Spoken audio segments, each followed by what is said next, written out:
Hey guys, welcome again to another Sacred Writings video. My name is Jason Damiani, and today I'm going to be going over a beautiful Incunabula Bible from the year 1480.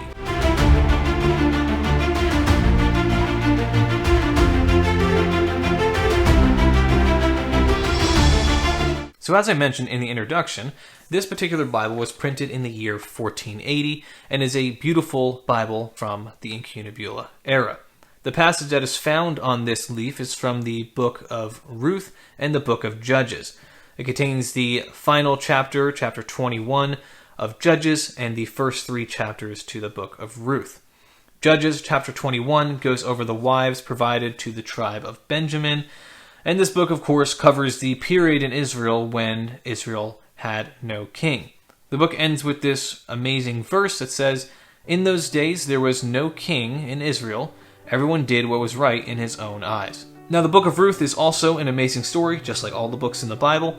In short, Ruth was a Moabite woman whose husband had died, and after she became a widow, she decided to stay with her mother-in-law, Naomi, and move back to Israel.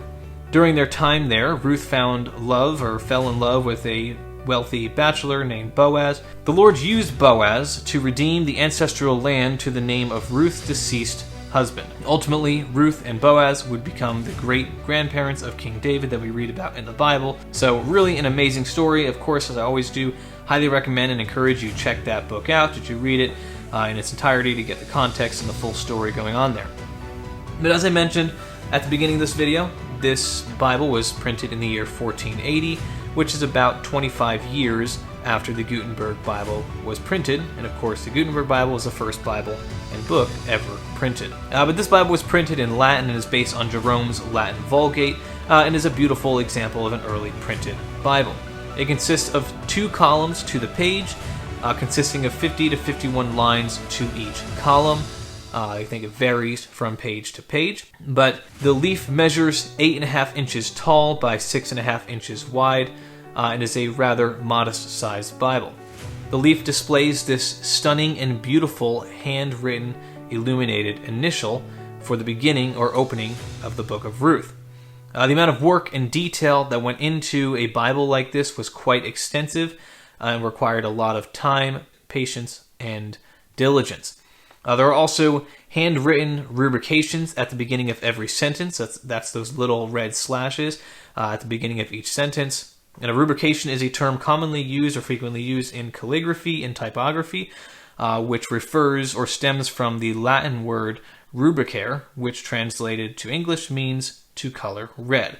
So it makes sense. The rubrication specifically refers to red slashes at the beginning of each sentence. Now, this particular Bible was printed by a man named Franz Renner. Renner was one of many traveling German book printers from the early days of book printing.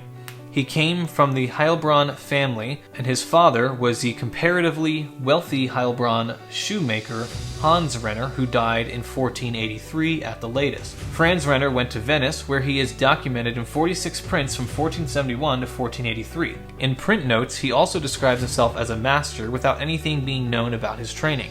Afterwards, he was probably independent in 1471 and 1472, and he appeared from 1473 to 1477 together with Nicholas Frankfurt, then Peter Bartua. Both cooperation partners can probably be addressed more as donors than as printer's assistants. From 1478, Renner appears to have been independent again, yet his last work printed in Venice was a 3-volume Biblia Latina cum Postillis Nicolae de Lyra, published from 1476 to 1483. In 1486, he worked as a publisher again, but little is known about his further life. So Renner is a rather ambiguous character. Even though there's a decent amount of information I was able to give, there's some stuff that we don't know for 100% fact happened. Case in point, we don't know exactly when he was born or exactly when he died, but we can gather information from other resources or different things that we have containing information about his life. But this particular Bible was, of course, printed in Venice, Italy. At its height, there were more than 200 printing establishments located in the city of Venice. And at least 2 million books were printed there from the year 1470 to 1500. So in a 30-year time span, they were producing over 2 million books.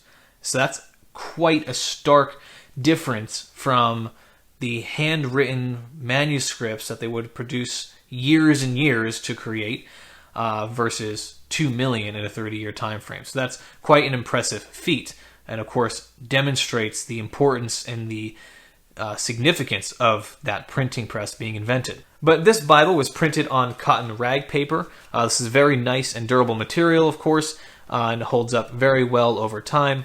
One of my personal favorite materials for Bibles to be printed on. Now, I purchased this leaf on eBay and I won it at auction. I ended up paying $143 for this leaf. The price for this is much higher than a normal one of this Bible because of this rather intricate illumination. So if you were to buy a leaf that looked just like this side here, that just had the plain text and maybe a couple initials there, you'd be looking anywhere from $35 upwards to $200 for a leaf from this Bible, of course, contingent on the passage, the illuminations on there, and condition. But the beauty certainly adds a lot of value to a leaf like this. I was in a bidding war with someone, or I guess a few people, for a Bible from the 1480 Renner Bible that had the opening or title page to the book of Genesis. And on that title page there was a large, illuminated, and beautiful dragon on the title page. I wanted it really bad. I thought it was beautiful. It'd be a great piece for my collection. I placed my highest bid at $850 and I still got outbid. It just goes to show the value that's added to a particular Bible because of the beauty that is associated with it. So that's why I always give a pretty wide range when I'm talking about these leaves, because if it's just plain and simple, it's going to be much more affordable than if you have one that has a lot of really nice artwork on it. Now, if you were to try and buy a full Renner Bible, how much would that cost? Well, one sold on Christie's in the year 2000 for over $12,000, and another one sold about a year later in 2001 for over $25,000. And that was a much nicer, more intricate edition or printed version of that Bible, but it still goes to show that it is an extremely valuable and expensive Bible. But that's all I really have on this leaf. Of course, stick around for those close-up shots to check out the leaf in more detail. You can see all the intricate aspects of it there, so highly encourage you stick around for that. Again, remember to subscribe to the channel, like the video. Thanks for checking it out, and I'll see you in the next one.